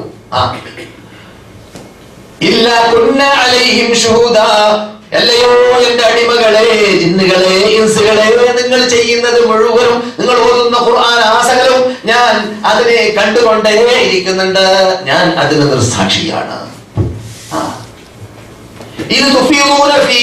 നിങ്ങൾ അതിൽ മുഴുകിക്കൊണ്ടേ ഇരിക്കുന്ന വേളയിൽ അപ്പോൾ ഖുർആൻ ഓതുമ്പോൾ മുഴുകി ഓതണം. ഖുർആൻ ഓതുമ്പോൾ ഒന്ന് മുഴുകി ഓതണം. അപ്പോൾ എന്ത് വേണം? അതിന്റെ ഭാഷയും കൂടി പഠിക്കുമ്പോൾ ആ മുഴുകി ഓതാൻ പറ്റുക. ഇല്ലെങ്കിൽ ബാഹ്യരൂപത്തിൽ മാത്രം അതിലായി മാറും. അർത്ഥം ഉൾക്കൊണ്ട് ഓതുമ്പോൾ എന്ത് സംഭവിക്കുന്നു? മക്കയിലും മദീനയിലും നാം സാധാരണ കാണാറുള്ളത് പോലെ പൊട്ടിക്കരയുന്നു. സാധാരണ കഴിഞ്ഞ ജുമാ നമസ്കാരമല്ല, സാധാരണ നമസ്കാരത്തിൽ മക്ക ഇമാമ് സാധാരണ നാം കേൾക്കാറുള്ള സൂറത്ത് ഓതിയപ്പോൾ കരയുന്നതായിട്ട് ഞാൻ റേഡിയോയിൽ കേട്ടു. സാധാരണ നമ്മൾ കേൾക്കാറുള്ളതായ സൂറത്താണ്. എന്റെ ഓർമ്മ ശരിയാണെങ്കിൽ സമർപ്പിക്കല്ല. പക്ഷെ ചില രംഗങ്ങളിൽ അർത്ഥം ഉൾക്കൊണ്ടുകൊണ്ട് ഓതുമ്പോൾ എന്തുണ്ടാകുന്നു? മനുഷ്യന് പരിവർത്തനം ഉണ്ടാകുന്നു, രോമാഞ്ചം ഉണ്ടാകുന്നു. അത് അള്ളാന്റെ കലാമാണ്. അള്ളാന്റെ കലാം ആസ്വദിച്ച് തീരൂല. അത് അതിന്റെ പ്രത്യേകതയും കൂടിയാണ്. നെട്ടിവലിച്ച് സംസാരിക്കാനല്ല എന്നെ ഇവിടെ ക്ഷണിക്കപ്പെട്ടിട്ടുള്ളത്, മറിച്ച് ഉദ്ഘാടനം ചെയ്യാനാണ്. അപ്പോൾ ഉദ്ഘാടനം എന്ന കർമ്മം നിർവഹിക്കുമ്പോൾ പ്രധാന പോയിന്റുകളാണ് ഞാൻ പറഞ്ഞത്. തജ്വീദിൽ പഠിക്കൽ നിർബന്ധമായ ഭാഗങ്ങൾ, അതിന്റെ അക്ഷരങ്ങൾ ഉച്ചരിക്കേണ്ട സ്ഥലത്ത് നിന്നിട്ട് ഉച്ചരിക്കാൻ വേണ്ടി പഠിക്കുക. അപ്പോൾ എന്ത് സംഭവിക്കുകയില്ല? അങ്ങനെ ഉച്ചരിച്ചു കഴിഞ്ഞാൽ അറബി ഭാഷയുടെ ഫാത്തിഹയുടെ അർത്ഥം ചേഞ്ച് ആവുകയില്ല. ഉച്ചരിക്കേണ്ടതുപോലെ ഉച്ചരിച്ചില്ലെങ്കിൽ അൽഹംദുലില്ലാഹ് ഓതിയാൽ അർത്ഥം ചേഞ്ചായി, അർത്ഥം ചേഞ്ചായി. അപ്പോൾ അർത്ഥം ചേഞ്ച് ആവാതെ ഇറങ്ങിയ ഭാഷയാകുന്ന അറബി ഭാഷയിൽ തന്നെ ഉച്ചരിക്കേണ്ട സ്ഥലത്ത് കൊണ്ട് ഉച്ചരിച്ചിട്ട് ഓതുക എന്നതാണ് നിർബന്ധമായ ബാധ്യത. അവിടേക്കെത്താൻ ഒരു മുസ്ലിം ലോകത്തിനും നമുക്കും സാധിക്കുമെങ്കിൽ നാം വിജയിച്ചു. പിന്നെ രണ്ടാമത്തെ പരിപൂർണതയിലേക്ക് എത്താൻ ഉദ്ദേശിക്കുന്നവർക്കും സഹാബാക്കൾ കണ്ടില്ലേ, അബൂ മൂസ അശ്ശരി നിസ്കരിക്കാം. അപ്പോൾ റസൂലുള്ളാഹി സ്വല്ലല്ലാഹു അലൈഹി വസല്ലം പറയുകയാണ്, എന്താണ്? ലഖദ് ഊതിയ ദാവൂദ് നബി അലൈഹി സ്വലാമിന് അള്ളാഹ് നൽകിയതായ ആ മിസ്മാർ ഉണ്ടല്ലോ, ആ വീണ, ആ സുന്ദരമായ പർവ്വതം വരെ ഇങ്ങനെ ചലിച്ചു വരുന്നതാണ് ദാവൂദിന്റെ ശബ്ദം കേട്ടാൽ. അങ്ങനെയുള്ള സുന്ദരമായ ശബ്ദം അബൂ മൂസയ്ക്ക് നൽകപ്പെട്ടു എന്ന് റസൂലുള്ളാഹ് പറഞ്ഞ വാർത്ത കിട്ടിയപ്പോൾ, റസൂലേ, നിങ്ങൾ ഞാൻ ഓതുന്നത് കേൾക്കുകയായിരുന്നു എന്ന് എനിക്ക് വിവരം കിട്ടിയിരുന്നുവെങ്കിൽ ഞാനൊന്ന് നന്നാക്കി ഓതിയിരുന്നേനെ എന്നാണ്. നന്നാക്കാതെ മുമ്പ് ഓതിയത് തന്നെ കേട്ടപ്പോൾ റസൂല് പറഞ്ഞു, എന്തോ ഒരു സുന്ദരമായ ഓത്താണ്. പിന്നെ നന്നാക്കി ഓതാണെങ്കിൽ എന്തായിരിക്കും? സൗന്ദര്യം പറഞ്ഞറിയിക്കേണ്ടതില്ലല്ലോ. അങ്ങനെയുള്ളതായ അബൂ മൂസയെ പോലത്തവർ പഠിപ്പിച്ച പാഠമാണ് നന്നാക്കി ഓതണം എന്ന ഭാഗം. പിന്നെ ഇബ്നു മസ്ഊദിന്റെ നിങ്ങൾ കേട്ടു, റസൂലുള്ളാഹി സ്വല്ലല്ലാഹു അലൈഹി വസല്ലം അവർക്ക് നൽകിയ സർട്ടിഫിക്കറ്റ്. അപ്പോൾ നന്നായി ഓതാൻ വേണ്ടി പഠിക്കുക. അറബി ഭാഷ പഠിച്ചുകൊണ്ട് ഖുർആനിന്റെ അർത്ഥം മനസ്സിലാക്കാൻ വേണ്ടി പരിശ്രമം ഉണ്ടാവുക. ഇതെല്ലാം സൗദി അറേബ്യയിലേക്ക് കിട്ടിയ, മദീനയിലേക്ക് കിട്ടിയ, ഈ അറബ് ഭാഷയിലേക്ക് കിട്ടിയ വിസയിലൂടെ നാം നേടുന്ന നേട്ടങ്ങളിൽ ഭൗതിക സമ്പാദ്യത്തെക്കാളും പ്രധാനപ്പെട്ട നേട്ടം അതാണ്. എന്തുകൊണ്ട്? ഇത് നശിക്കുന്ന സമ്പാദ്യമല്ല, ഭൗതിക നേട്ടം നശിക്കുന്ന സമ്പാദ്യമാണ് എന്നതുകൊണ്ട് തന്നെ അതങ്ങനെ തന്നെ പരിഗണിച്ചുകൊണ്ട് ഭാവിയിൽ വരാൻ പോകുന്നതായ ക്ലാസ്സുകളിൽ കഴിവിന്റെ പരമാവധി മടിയില്ലാതെ, ഞാൻ പറഞ്ഞത് മടി മാത്രമാണ്, രണ്ടാമതും പറഞ്ഞേക്കാം. ഒന്നാമത്തെ കാരണം മടിയാണ് ഉണ്ടാവുക. അത് അൻസാരി സ്ത്രീകൾക്ക് മടിയില്ലാത്തത് കൊണ്ട് ഞാൻ അവരെ സ്നേഹിക്കുന്നു എന്ന് പറഞ്ഞ ഭാഗം നിങ്ങൾ കേട്ടു. ആര് പറഞ്ഞ ഭാഗം? ആയിഷ പറഞ്ഞ ഭാഗം. രണ്ടാമത്തത് എന്താണ്? ലാ യതഅല്ലമുൽ ഇൽമ മുസ്തഹിൻ വലാ മുതകബ്ബിർ. ലജ്ജിക്കുന്നവരും അപ്രകാരം അഹങ്കാരിക്കും ദീൻ പഠിക്കൂല. അഹങ്കാരം പിന്നെ നിങ്ങളിൽ ഉണ്ടാവില്ല. നിങ്ങൾ ആരെപ്പോ എന്താ അസർ മൗലവിൽ മട്ടിൽ മുടിക്കാന്ന് പറയുന്നവരില്ലല്ലോ. എന്താ അർഷത്ത് പഠിക്കാൻ, എന്താ ഇസ്ഹാഖ് മൗലവി പഠിക്കാൻ എന്ന് പറയില്ലല്ലോ. ഇവിടെ ഇസ്ഹാഖ് മൗലവി പണ്ട് ക്ലാസ് എടുത്ത ആളാണ്, തജ്വീദ് ക്ലാസ് എടുത്ത ആളാണ്. അദ്ദേഹത്തെ മുഖസ്തുതി പറയാൻ തെറ്റാണ്, കൊണ്ട് മുഖസ്തുതി പറയല്ല, പക്ഷെ പഠിക്കാൻ വേണ്ടി പറയാണ്. കുറേ ദൂരെ നിന്ന് 20-30 കിലോമീറ്റർ ദൂരെ നിന്ന് ആ ക്ലാസ് എടുക്കാൻ വേണ്ടി ആളെന്താ വരികയും ക്ലാസ് കഴിഞ്ഞപ്പോൾ ഞാനാ പോയിടാ. എന്താണ്? ഒവരെ കൊണ്ടാക്കാൻ ഒരു കാറ് വാങ്ങിയിട്ടില്ല. അപ്പോൾ രസം പറയാനാട്ടാ. അങ്ങനെ 30 കിലോമീറ്റർ അകലെ മൂപ്പരെ ഞാൻ കൊണ്ടാക്കുന്നത്. അങ്ങനെ കാരണം വിട്ടു നടന്നിട്ടില്ലേ? അങ്ങനെ കൊല്ലത്തോളം ഇവിടെ ഇങ്ങനെ മനക്കെട്ടിട്ട് ഇവിടെ ക്ലാസ് നടത്തിയ മനുഷ്യന്മാരൊക്കെ ജീവിക്കാണ് കൂട്ടരെ, സദസ്സിലുണ്ട് കൂട്ടരെ. എന്താ നിങ്ങൾക്ക് മനക്കെട്ട് വന്നൂടെ നാളെ മുതൽ അല്ലെങ്കിൽ അടുത്ത വ്യാഴാഴ്ച മുതൽ? അതുകൊണ്ട് നാം അതിന് പരിഗണന നൽകണം. ഇത് നമ്മുടെ മതം, നമുക്ക് അല്ലാഹുവിന്റെ ഖുർആൻ, നമ്മളോട് അല്ലാഹു സുബ്ഹാനഹു വ തആല റത്തിൽ ഖുർആന തർത്തീല എന്ന് ഓതാൻ വേണ്ടി കൽപ്പിച്ച ഖുർആൻ, അതെല്ലാം നാം ജീവിതത്തിൽ നടപ്പാക്കിയില്ലെങ്കിൽ, മദീനക്കാർ വഹി ഇറങ്ങിയ നാട്ടിൽ വെച്ചിട്ട് ആ വഹീനെ പഠിക്കാൻ വേണ്ടി പരിശ്രമിച്ചിട്ടില്ലെങ്കിൽ പിന്നെ ആരാണ് മുന്നോട്ട് വരിക? അതുകൊണ്ട് അല്ലാഹു സുബ്ഹാനഹു വ തആല ഈ വിശുദ്ധ ഖുർആനിന് നൽകേണ്ടതായ പ്രാധാന്യം ഈ നാട്ടിൽ ഇരുന്നു കൊണ്ട് നൽകാൻ, അതിന് വേണ്ടി മനക്കെടാൻ, അത് പഠിക്കാൻ മനക്കെടാൻ, അത് പഠിപ്പിക്കാൻ മനക്കെടാൻ, അതിന് വേണ്ടി ടൈം ഒഴിവാക്കി വെക്കാൻ, അതിന് വേണ്ടി അല്ലാഹു എന്തെല്ലാം ആവശ്യപ്പെടുന്നുണ്ട് അതെല്ലാം സമർപ്പിച്ചുകൊണ്ട് അല്ലാഹുവിന്റെ പ്രീതി നേടാൻ എന്റെ മുമ്പിൽ ഇരിക്കുന്നവർക്കും അതുപോലെ ഇത്തരം സൽക്കർമ്മങ്ങൾ ചെയ്യാൻ ആഗ്രഹമുള്ളവർക്കും ആ സകലം അല്ലാഹു തൗഫീഖ് ചെയ്യുമാറാവട്ടെ. ആ ഖുർആൻ അനുസരിച്ചിട്ട് അമൽ ചെയ്യാൻ, ജീവിതത്തിന്റെ എ മുതൽ Z വരെ ഖുർആൻ നടപ്പാക്കാൻ, അള്ളാഹനെ മാത്രം വിളിച്ച് പ്രാർത്ഥിച്ച് അള്ളാഹ്ക്ക് മാത്രം നേർച്ചയാക്കി അറുത്ത് അള്ളാഹ്ക്ക് മാത്രം ജീവിച്ചു വരിക്കുന്ന യഥാർത്ഥ അഹ്ലുസ് സുന്നത്ത് ജമാഅത്തിൽ ഉൾക്കൊണ്ടുകൊണ്ട് ഖുർആനിൽ അല്ലാഹു സുബ്ഹാനഹു വ തആല 437 തവണ ചർച്ച ചെയ്തതായ ഈമാൻ എന്ന വിഷയത്തിന് പരിഗണന നൽകിക്കൊണ്ട് ആ വിശ്വാസപരമായ കാര്യങ്ങൾക്ക് പ്രാധാന്യം നൽകിക്കൊണ്ട് ആ പ്രാധാന്യം ജനങ്ങളിലേക്ക് എത്തിച്ചു കൊടുക്കാൻ ഈ ഖുർആൻ ഓതണം, ഇതിന്റെ ആയത്ത് പഠിക്കണം. ചുരുങ്ങിയാൽ 91ഓളം തൗഹീദിനെ കുറിച്ച് ചർച്ച ചെയ്ത എന്ന ആയത്തെങ്കിലും ചുരുങ്ങിയാൽ 112 തവണ അല്ലാഹുവോടല്ലാതെ പ്രാർത്ഥിക്കാൻ പാടില്ല എന്ന് പറയുന്നതായ ദുആ ദഅവ എന്നതായ പദം ഉൾക്കൊള്ളുന്നതായ ആയത്തുകളെങ്കിലും അർത്ഥം ഉൾക്കൊണ്ടുകൊണ്ട് ഓതിയിട്ട് പഠിച്ചിട്ട് ജനങ്ങൾക്ക് പഠിപ്പിക്കാനുള്ളതായ തന്റെ ഇടത്തോടു കൂടി, ധൈര്യത്തോടു കൂടി, സ്നേഹത്തോടു കൂടി, ഒരുക്കത്തോടു കൂടി ഈ മദീനയിൽ ഏതെങ്കിലും പ്രഭാതത്തിൽ വിട വാങ്ങേണ്ട കാലഘട്ടത്തിൽ വിട വാങ്ങാൻ സദസ്യർക്ക് കേൾക്കുന്നവർക്ക് അല്ലാഹു തൗഫീഖ് നൽകുമാറാകട്ടെ.